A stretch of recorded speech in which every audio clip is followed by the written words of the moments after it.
Well, thank you very much, CNN. Thank you very much, Secretary Clinton. Thank you very much. When we began this campaign almost a year ago, we started off at 3% in the polls. We were about 70 points behind Secretary Clinton.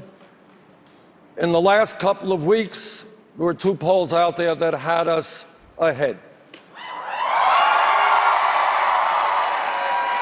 Of the last 9 caucuses and primaries, we have won 8 of them, many of them by landslide victories. Over the last year, we have received almost 7 million individual campaign contributions, averaging, guess what, $27 apiece. More individual campaign contributions than any candidate in American history at this point did a campaign. The reason that our campaign has done so well is because we're doing something very radical. We're telling the American people the truth. And the truth is that this country is not going to move forward in a significant way for working people unless we overturn this disastrous Citizens United Supreme Court decision, and unless we have real campaign reform so that billionaires and super PACs cannot buy elections. This campaign is also determined to end a rigged economy where the rich get richer and everybody else get poorer, and create an economy that works for all of us, not just the 1%. Thank you. Senator Sanders, in the last week, you've raised questions about Secretary Clinton's qualifications to be president. You said that something is clearly lacking in terms of her judgment, and you accused her of having a credibility gap. So let me ask you, do you believe that Secretary Clinton has the judgment to be president? Well, I've known Secretary Clinton, how long? 25 years. We worked together in the Senate, and I said that in response to the kind of attacks we were getting from the Clinton campaign. Washington Post headline says, Clinton campaign says Sanders is unqualified, and that's what the surrogates were saying. Does Secretary Clinton have the experience and the intelligence to be a president? Of course she does. But I do question her judgment. I question a judgment which voted for the war in Iraq, the worst foreign policy blunder in the history of this country, voted for virtually every disastrous trade agreement, which cost us millions of decent-paying jobs, and I question her judgment about running super PACs, which are collecting tens of millions of dollars from special interests, including $15 million from Wall Street. I don't believe that that is the kind of judgment we need to be the kind of president we need. Senator. And let's talk about judgment. And let us talk about the worst foreign policy blunder in the modern history of this country. I led the opposition to that war. Secretary Clinton voted for that war. Let's talk about judgment. Let's talk about super PACs and 501c4s, money which is completely undisclosed. Where does the money come from? Do we really feel confident about a candidate saying that she's going to bring change in America when she is so dependent on big money interests? I don't think so. Well, let me say. Secretary, let him finish. Okay. Thirdly, we have got to understand that in America we should be thinking big, not small. Thank you. We need to join the rest of the industrialized world and guarantee health care to all people as a right. My view, not her view. Thank you, Senator. Senator Sanders, you were recently asked what you would replace the big Wall Street banks with if you could break them up. You said, quote, that's their decision. Why would you trust the banks to restructure themselves? All right, first thought, Donna. When you say their whole business model is fraudulent. That's right. So let's start off with the basic premise. A few days ago, Goldman Sachs formally reached a settlement with the United States government for $5 billion. What Goldman Sachs acknowledged was essentially that they were selling fraudulent packages of subprime mortgage loans. Goldman Sachs was not the only bank. Other banks, of course, did the same. Now, I don't need Dodd-Frank now to tell me that we have got to break up these banks, A, because they're based on fraudulent principles, and B, because when you have 6 financial institutions that have assets equivalent to 58% of the GDP of this country, they are just too big, too much concentration of wealth and power. But Senator, point is, we have got to break them up so that they do not pose a systemic risk and so that we have a vibrant economy with a competitive financial system. But Senator, you didn't answer the specific question, which is not just about breaking up the banks, but why allow the banks to do it themselves? Because I'm not sure that what the government should say is you are too big to fail. You've got to be a certain size. And then the banks themselves can figure out what they want to sell off. I don't know that it's appropriate for the Department of Treasury to be making those decisions. What we need is to make sure that they are safe. Sanders, you've consistently criticized Secretary Clinton. You've consistently criticized Secretary Clinton for accepting money from Wall Street. Can you name one decision that she made as senator that shows that she favored banks because of the money she received?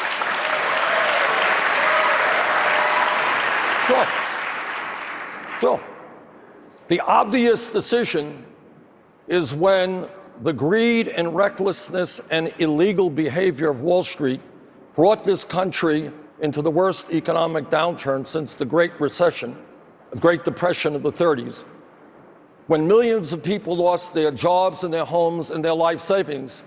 The obvious response to that is that you got a bunch of fraudulent operators and that they have got to be broken up. That was my view way back, and I introduced legislation to do that.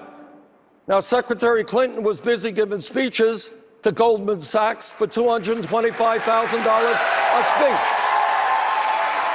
So the proper response, in my view, is we should break them up, and that's what my legislation does. Secretary Clinton called them out. Oh, my goodness. They must have been really crushed by this. And was that before or after you received huge sums of money by giving speaking engagements behind them?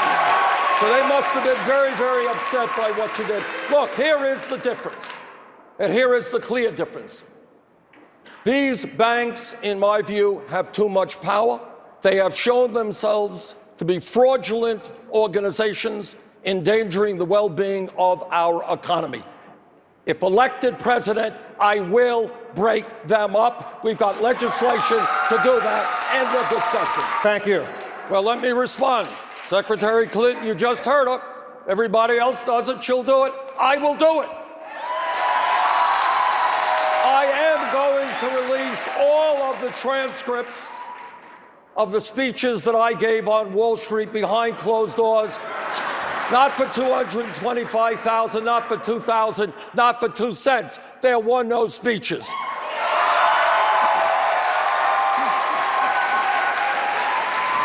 And second of all, of course, we will release our taxes. Jane does our taxes. We've been a little bit busy lately. You'll excuse us.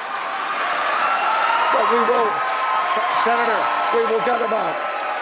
Asked for weeks and weeks to release your tax returns. Well, I think we got one that's coming out tomorrow. Which one? Last year's. 2014? Yes.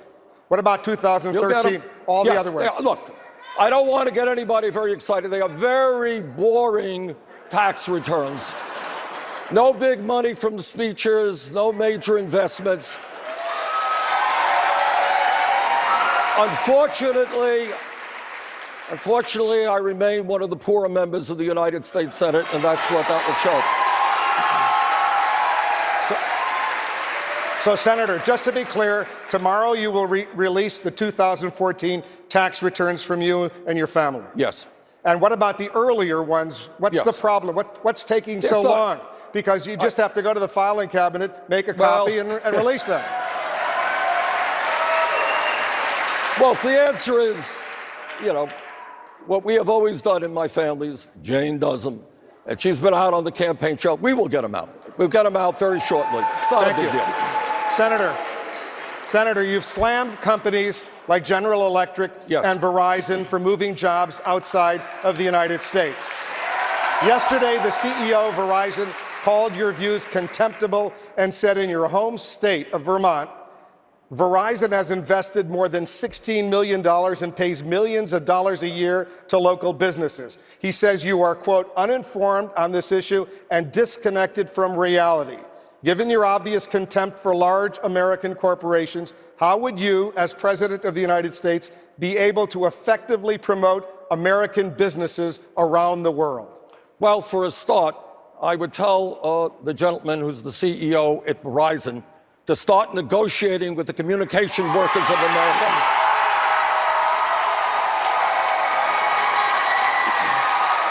And this is a perfect example, Wolf, of the kind of corporate greed which is destroying the middle class of this country. This gentleman makes $18 million a year in salary. That's his compensation.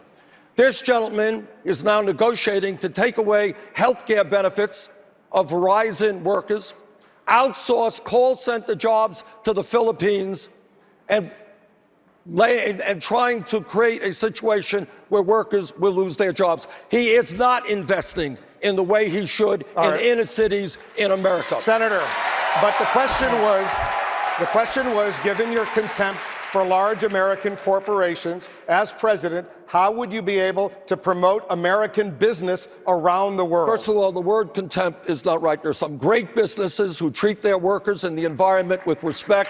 Verizon happens not to be one of them. And what we need to do is to tell this guy, Immelt, who's the head of General Electric, doesn't like me, well, that's fine. He has outsourced hundreds of thousands of decent-paying jobs throughout the world, cut his workforce here substantially, and in a given year, by the way, turns out that both Verizon and General Electric in a given year pay nothing in federal income tax despite making billions in profit. Senator, experts say that no matter the means to bring back these jobs to the United States, prices of goods for consumers in the United States would go up, which would disproportionately impact the poor and middle class. So how would you bring back these jobs to the United States without affecting the cost of goods to America's middle class and poor? Well, for a start, we're going to raise the minimum wage to $15 an hour. And number two, while it is true, we may end up paying a few cents more for a hamburger at McDonald's, at the end of the day, what this economy desperately needs is to rebuild our manufacturing sector with good-paying jobs. We cannot continue to sustain the loss of millions of decent-paying jobs that we have seen over the last 20, 30 years based on trade agreements, of which Secretary Clinton has voted for almost every one of those. That has got to change. Thank you, Secretary. I am sure a lot of people are very surprised to learn that you supported raising the minimum wage to $15 an hour. All right? When this campaign began, I said that we got to end this starvation minimum wage of $7.25, raise it to 15. Secretary Clinton said, let's raise it to 12. There's a difference. And by the way, what has happened is history has outpaced Secretary Clinton, because all over this country, people are standing up and they're saying 12 is not good enough. We need $15 an hour. 15 I don't think it's quite accurate. All right. Well, I think the secretary has confused a lot of people. I don't know how you're there for the fight for 15 when you say you want a $12 an hour national minimum wage. Now, in fact, there is an effort. Patty Murray has introduced legislation for $12 minimum wage. That's good. I introduced legislation for $15 an hour minimum wage, which is better. And ultimately, what we have got to determine is, after massive transfer of wealth from the middle class to the top 1/10%, when millions of our people are working longer hours for low wages, Senator. I think we have got to be clear, not equivocate. $15 and minimum wage in 50 states in this country as soon as possible. Well, the only problem is, Wolf, she didn't answer your question. You asked her whether she thought that Vermont was responsible for a lot of the gun violence, and you made the point that what she said was totally absurd. I asked her, are you seriously blaming Vermont and implicitly Senator Sanders for New York's gun violence? She said no, but go ahead. So why did she put out that statement? I put it out. A statement because, excuse me, I think I'm responding now. Please, go ahead. A statement that was refuted by the governor of the state of Vermont, who was a supporter of hers, who said, oh yeah, in campaigns, people tend to exaggerate. Here is the fact on guns. Let's talk about guns. That horrible, horrible Sandy Hook, what's the word that we want to use? Murder, assault, slaughter, unspeakable act. Back in 1988, I ran for the United States Congress, one seat in the state of Vermont. I probably lost that election, which I lost by 3 points, because I was the only candidate running who said, you know what? We should ban assault weapons, not see them sold or distributed in the United States of America. I've got a D- voting record from the NRA. And in fact, because I come from a state which has virtually no gun control, I believe that I am the best qualified candidate to bring together that consensus that is desperately needed in this country. Thank you, Senator. Thank you. Senator, I want you to respond, but I also want you to respond to this. You recently said you do not think crime victims should be able to sue gun makers for damages. The daughter of the Sandy Hook Elementary School principal who was killed back in the 2012 mass shooting says you owe her and the other victims' families an apology. Do you? What we need to do is to do everything that we can to make certain that guns do not fall into the hands of people who do not have them.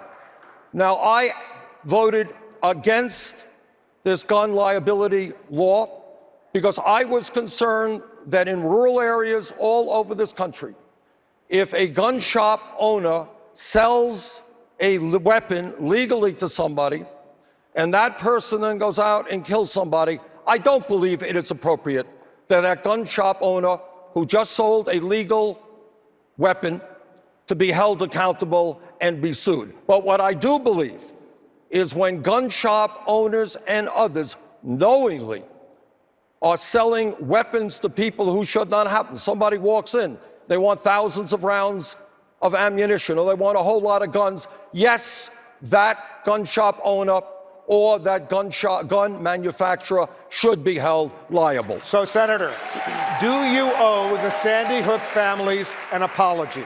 No, I don't think I owe them an apology. They are in court today, and actually they won a preliminary decision today. They have the right to sue, and I support them and anyone else who wants the right to sue. Let me just reiterate, so there is no confusion. Decades ago, before it was popular, in a rural state with no gun control, Bernie Sanders said, let's ban assault weapons, not see them distributed in the United States of America. Thank you, Senator. Earlier this week at the Apollo Theater in Harlem, you called out President Clinton for defending Secretary Clinton's use of the term super predator back in the 90s when she supported the crime bill. Why did you call him out? Because it was a racist term and everybody knew it was a racist term. Look,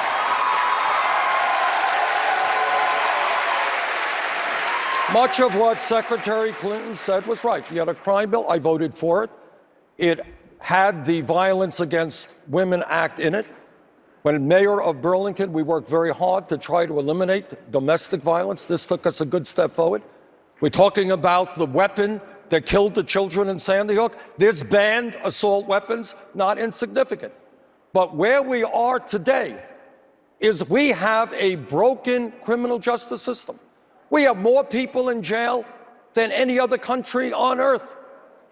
And in my view, what we have got to do is rethink the system from the bottom on up. And that means, for a start, and we don't talk about this, the media doesn't talk about it, you got 51% of African-American kids today who graduated high school who are unemployed or underemployed. You know what I think?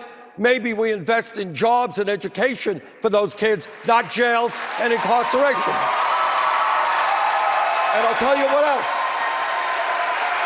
And I'll tell you what else I think. And that is we have got, and this is a difference between the secretary and myself as I understand it, we have got to have the guts to rethink the so-called war on drugs. Too many lives have been destroyed because people possess marijuana, millions over a 30-year period. And that is why I believe we should take marijuana out of the Federal Controlled Substance Act. Thank you, thank you. Senator Sanders, I have a question for you related to this. You've said that by the end of your first term as president, the U.S. will no longer lead the world in mass incarceration. To fulfill that promise, you'd have to release roughly 500,000 prisoners. How are you going to do that since the vast majority of American prisoners are not under federal jurisdiction? We're going to work with state governments all over this country. And you know what? In a very divided Congress and a very divided politics in America, actually the one area where there is some common ground is conservatives understand that it's insane to be spending $80 billion a year locking up 2.2 million people. With federal and presidential leadership, we will work with state governments to make sure that people are released from jail under strong supervision, that they get the kind of job training and education they need so they can return to their communities. On this one, Errol, actually, I think you're going to see progressive and conservative support. We can do it if we're prepared to be bold. Thank you, Senator. Senator. It is one thing, as the Secretary indicated, to talk about workers. I'm sure I have contributions, you have contributions from workers in every industry in the country. But as I understand it, 43 lobbyists for the fossil fuel industry maxed out, gave the maximum amount of money to Secretary Clinton's campaign. Now, that's not saying, and then some people say, well, you know, given the hundreds of millions of dollars she raised, it's a small amount. That's true. But that does not mean to say that the lobbyists there thought she was a pretty good bet on this issue. Now, what I think is, when we look at climate change now, we have got to realize that this is a global environmental crisis of unprecedented urgency. And it is not good enough, you know, if we, God forbid, were attacked tomorrow, the whole country would rise up and say, we got an enemy out there, we got to do something about it. That was what 9/11 was about. We have an enemy out there, and that enemy is going to cause drought and floods and extreme weather disturbances.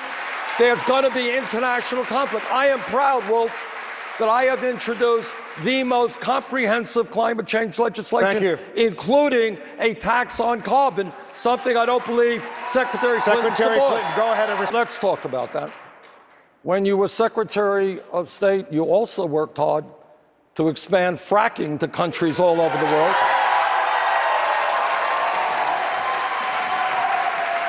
But the issue here, of course the agreement is a step forward, but you know agreements and I know agreements. There's a lot of paper there. We've got to get beyond paper right now.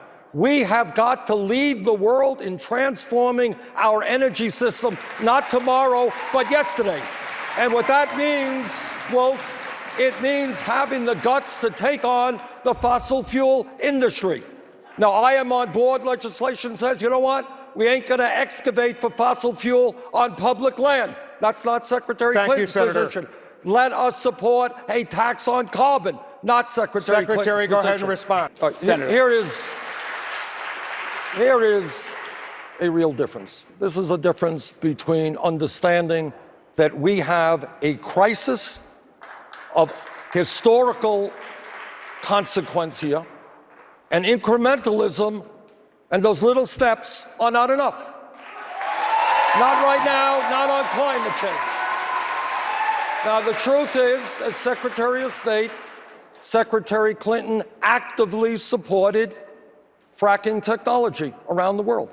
Second of all, right now, we have got to tell the fossil fuel industry that their short-term profits are not more important than the future of this planet. And that means, and I would ask you to respond, are you in favor of a tax on carbon so that we can transit away from fossil fuel to energy efficiency and sustainable energy at the level and speed we need to do? It's the greatest threat to our nation's security. Secretary Clinton did not answer one simple question. Are you for a tax on carbon or not? Yes. I have a question for you. You've said that climate change is the greatest threat to our nation's security. You've called for a nationwide ban on fracking. You've also called for phasing out all nuclear power in the U.S. But wouldn't those proposals drive the country back to coal and oil and actually undermine your fight against global warming? Look, here's where we are. Let me reiterate. We have a global crisis. Pope Francis reminded us that we are on a suicide course. Our legislation understands, Errol, that there will be economic dislocation. It is absolutely true. There will be some people who lose their job, and we build into our legislation an enormous amount of money to protect those workers. It is not their fault that fossil fuels are destroying our climate. But we have got to stand up and say right now, as we would if we were attacked by some military force, we have got to move urgently, and boldly. What does that mean? Senator, jobs are one thing, but with less than 6% of all U.S. energy coming from solar, wind, and geothermal, and 20% of U.S. power coming from nuclear, if you phase out all of that, how do you make up that deficit? You don't phase it all out tomorrow, and you certainly don't phase nuclear out tomorrow, but this is what you do. What you do is say that we are going to have a massive program, and I had introduced legislation for 10 million solar rooftops. We can put probably millions of people to work retrofitting and weatherizing buildings all over this country, rebuilding our rail system, our mass transit system.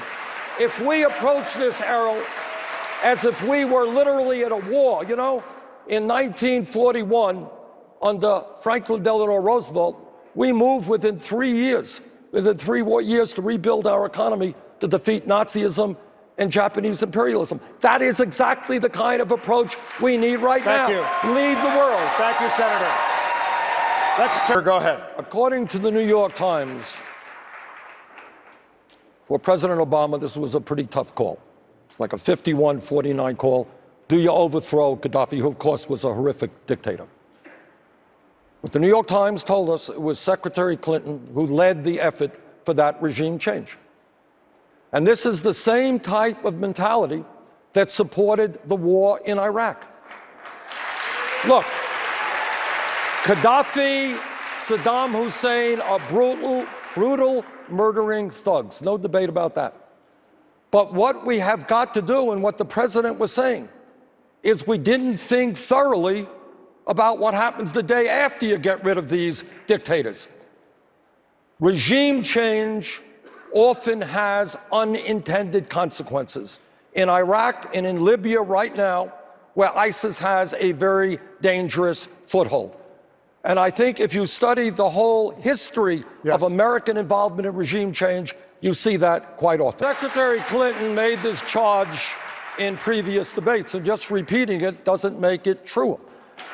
What you were talking about is what I think was what they call the unanimous consent. You know what that is? Where basically, do we support Libya moving to democracy? Well, you know what? I surely have always supported Libya moving to democracy. But please do not confuse that with your active effort for regime change without contemplating what happened the day after that. Totally different issue. Listen, you know,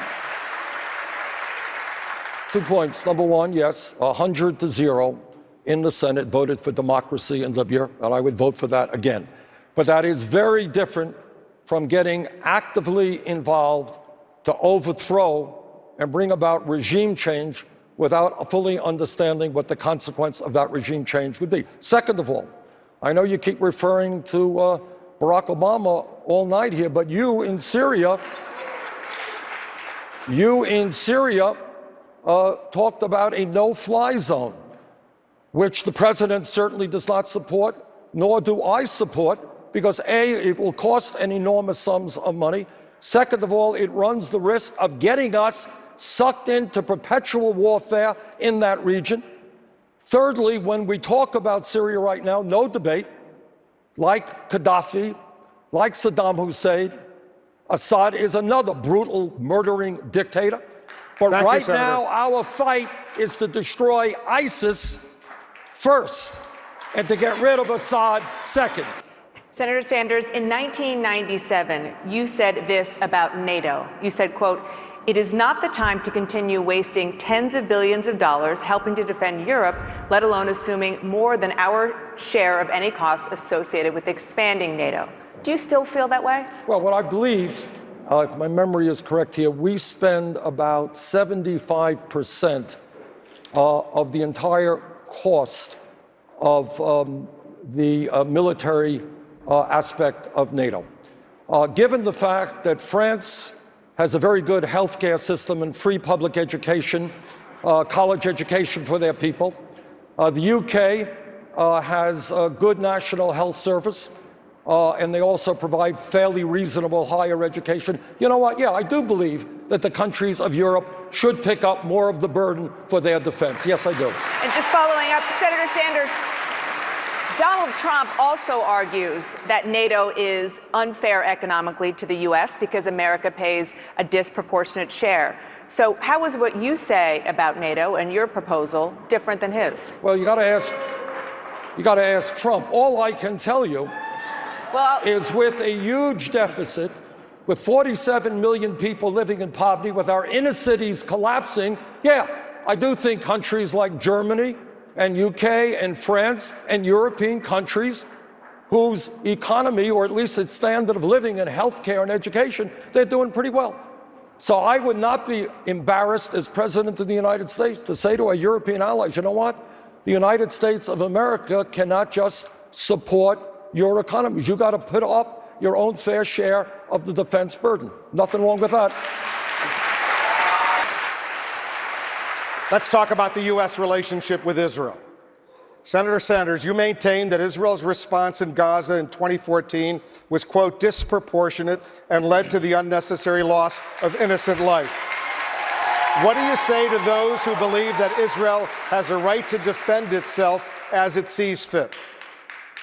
Well, as somebody who spent many months of my life when I was a kid in Israel, who has family in Israel, of course Israel has a right not only to defend themselves, but to live in peace and security without fear of terrorist attack. That is not a debate.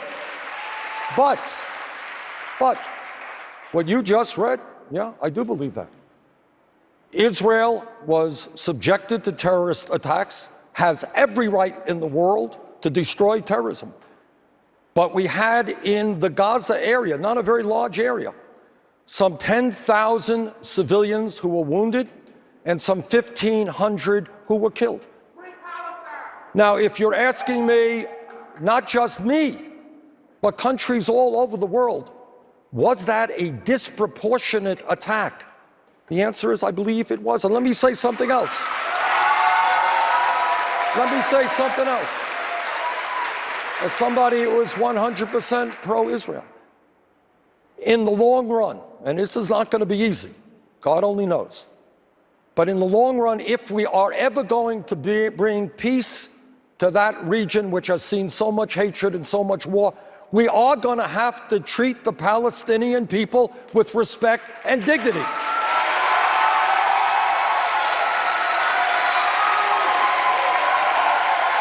So one is not to say that right now in Gaza, unemployment is somewhere around 40%. You got a lot of that area continuous. It hasn't been rebuilt. Decimated, houses decimated, healthcare decimated, schools decimated. I believe the United States and the rest of the world have got to work together to help the Palestinian people. That does not make me anti-Israel. That paves the way, I think, Thank you, Senator. for an approach that works in the Middle East. Thank you. Go ahead, Senator. I don't think that anybody would suggest that Israel invites or welcomes missiles flying into their country. That is not the issue. And you evaded the answer. You evaded the question. The question is not does Israel have a right to respond, not does Israel have a right to go after terrorists and destroy terrorism. That's not the debate. Was their response disproportionate? I believe that it was. You have not answered that. I read Secretary Clinton's speech before AIPAC. I heard virtually no discussion at all about the needs of the Palestinian people. Almost none in that speech. So here is the issue. Of course, Israel has a right to defend itself. But long term, there will never be peace in that region unless the United States plays a role, an even-handed role, trying to bring people together and recognizing the serious problems that exist among the Palestinian people. That is what I believe the world wants us to do, and that's the kind of leadership that we have got to exercise. There comes a time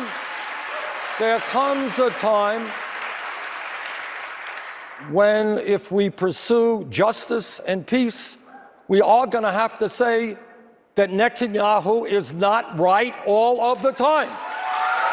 A major speech to AIPAC, which obviously deals with the Middle East crisis, and you barely mentioned the Palestinians.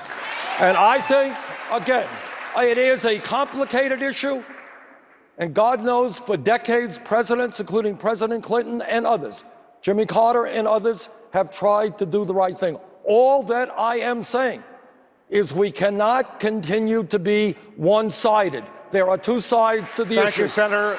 Senator Sanders, you're promising health care and free college for all, and those plans would be met with both political and practical challenges.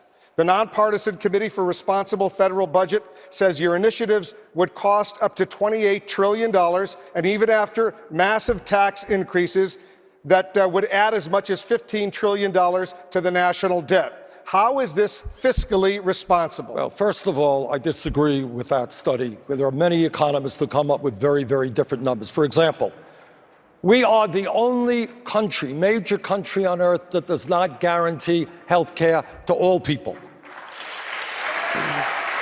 And yet we end up spending almost 3 times what the British do, 50% more than the French. My proposal, a Medicare for all single-payer program, will save middle-class families many thousands of dollars a year in their health care costs. Public colleges and universities tuition-free? Damn right. That is exactly what we should be doing. And I pay for that by telling Wall Street that, yeah, we are going to have a tax on Wall Street speculation, which will bring in more than enough money to provide free tuition at public colleges and universities and lower the outrageous level of student debt. Wolf, we have seen in the last 30 years a massive transfer of wealth from the middle class to the top 1/10 of 1%. The establishment does not like this idea. But yes, I am determined to transfer that money back to the working families of this country. Thank you, Senator. We are not a country that has the courage to stand up to big money and do what has to be done for the working families of this country. Secretary Clinton will have to explain to the people of our country how it could be that every other major country on earth manages to guarantee health care to all of their people, spending significantly less per capita than we can. I live 50 miles away from Canada, you know? It's not some kind of communist authoritarian country. They're doing okay.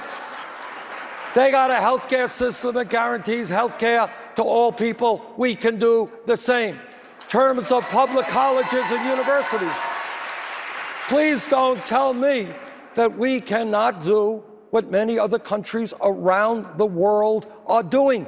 Kids should not be punished and leave school deeply in debt for what crime? For trying to get an education. Thank you, yes, Senator. essentially what you described is my legislation, which includes passive income. Now here is the issue. Your answer has been the same year after year. In fact, the idea that I'm bringing forth, I have to admit it, you know, it wasn't my idea. It was Barack Obama's idea in 2008. Exact same idea. He called for lifting the cap, which is now higher, it's at 118, and starting at 250 and going on up. If you do that, you're going to extend the life of Social Security for 58 years. You will significantly expand benefits by $1,300 a year for seniors and disabled vets under $16,000 a year. What's wrong with that? Are you prepared to support it? Go ahead. Campaign of challenging, if I hear you correctly, Madam Secretary, you are now coming out finally in favor of lifting the cap on taxable income and extending and expanding Social Security. If that is the case, welcome on board. I'm glad you're here. Thank you. Errol Lewis, go ahead. Secretary. Hold on, Errol, hold on. I got to admit. Go ahead, Senator. Maybe I'm a little bit confused. Are you or are you not supporting legislation to lift the cap on taxable income and extend Social Security for 58 years and increase benefits? Yes or no? Senator Sanders. Well, there's no question. I mean, it really is an outrage. And it just continues the 7.5 years of unbelievable obstructionism we have seen from these right-wing Republicans. I mean, a third grader in America understands the President of the United States has the right to nominate individuals to the U.S. Supreme Court. Apparently, everybody understands that except the Republicans. So, Senator Sanders, would you ask him to withdraw the nomination? Yeah, but here's the point. And obviously, I will strongly support that nomination as a member of the Senate.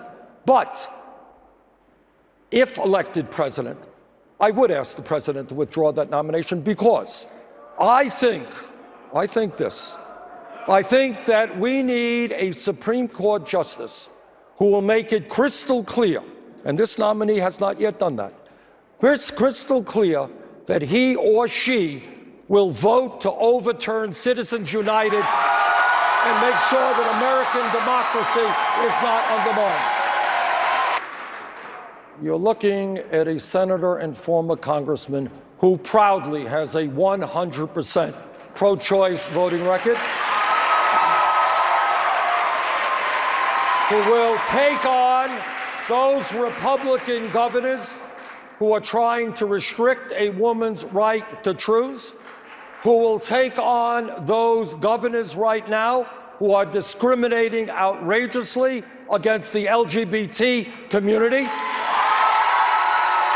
who comes from a state which led the effort for gay marriage in this country, proudly so. Thank you, Senator. Who not only thinks we are not going to not defund Planned Parenthood, thank you. Your time is we've got to expand funding for Planned Parenthood. Senator Sanders, you've spoken a lot tonight about your votes in Congress. You have been in Congress for over a quarter of the century, and there as an independent, not a Democrat.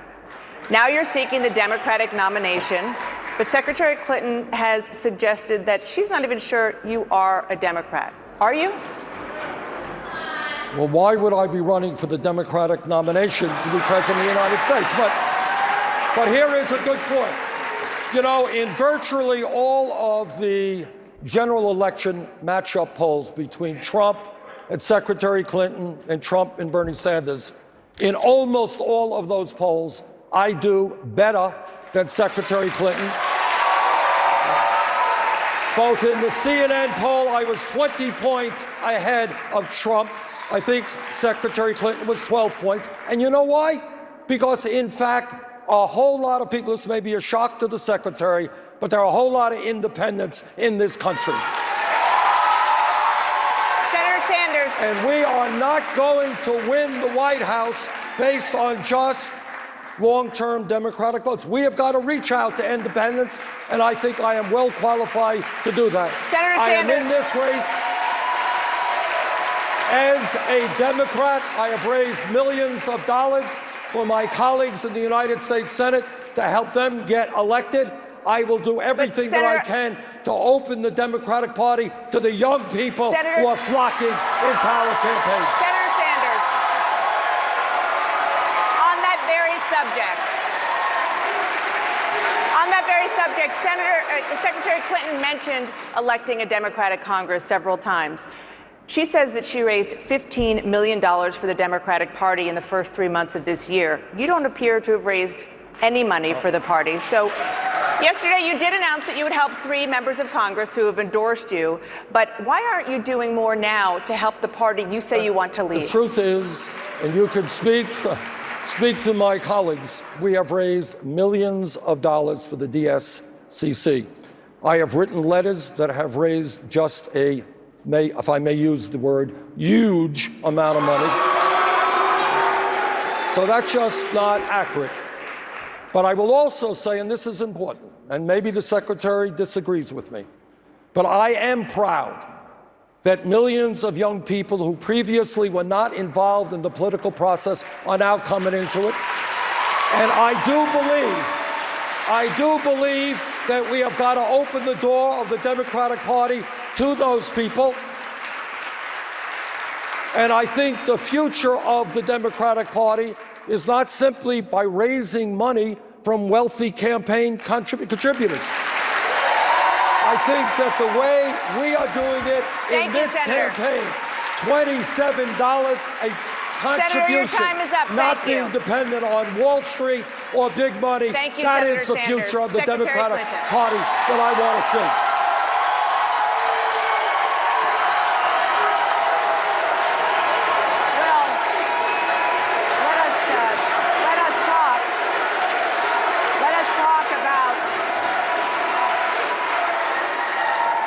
Let us talk about, there are 3 months now between now and the Democratic convention. Your campaign manager says that you will absolutely take the fight to the floor if neither you nor Secretary Clinton clinches the nomination with pledged delegates alone. Do you vow to take this fight to Philadelphia no matter what? I think we're going to win this nomination, to tell you the truth. Look, let me acknowledge what is absolutely true. Secretary Clinton cleaned our clock in the Deep South, no question about it. We got murdered there. That is the most conservative part of this great country. That's the fact. But you know what? We're out of the Deep South now. And we're moving up. We got here, we're going to California, we got a number of large states there. And having won 7 out of the last 8 caucuses and primaries, having a level of excitement and energy among working people and low-income people, doing better against Donald Trump and the other Republicans in poll after poll than Secretary Clinton is, yeah, I believe that we're going to win this nomination, and I believe we're going to obliterate Donald Trump or whoever the Republican candidate is. And the reason why in virtually every contest we are winning by very strong margins, younger people, and I'm not just talking about very young, you know, the older you get, the younger is. 45 or younger, is I think people are sensing that establishment politics and dependence on Wall Street and big money interest is really never going to address the crises that we face. And people understand you can't take money from powerful special interests into your PAC and then really expect the American people to believe you're going to stand up to these powerful special interests. So I am very proud of the fact that we have brought millions of new people into the political process. Thank you, Senator. Many of whom previously had given up. Thank you, Senator, very much. I grew up in Brooklyn, New York, the son of an immigrant who came to this country from Poland at the age of 17 without a nickel in his pocket, never made a whole lot of money, but was a very proud American because this country gave him and my mom the opportunity to send their kids to college. I believe that this country has enormous potential if we have the guts to take on the big money interests who dominate our economic and political life. And I disagree with Secretary Clinton in the belief that you can get money from Wall Street, that you can get money for a super PAC from powerful special interests, and then at the end of the day, do what has to be done for the working families of this country. I just don't accept that. What I believe is that this country, if we stand together and not let the Trumps of the world divide us up, can guarantee health care to all people as a right, can have paid family and medical leave, can make public colleges and universities tuition-free, can lead the world in transforming our energy system and combating climate change, can break up the large financial institutions, can demand that the wealthiest people in this country start paying their fair share of taxes. And we can do that when millions of people stand up, fight back, and create a government that works for all of us, not just the 1%. That is what the political revolution is about. That is what this campaign is about. And with your help, we're going to win here in New York. Thank you. Thank you. Secretary Clinton.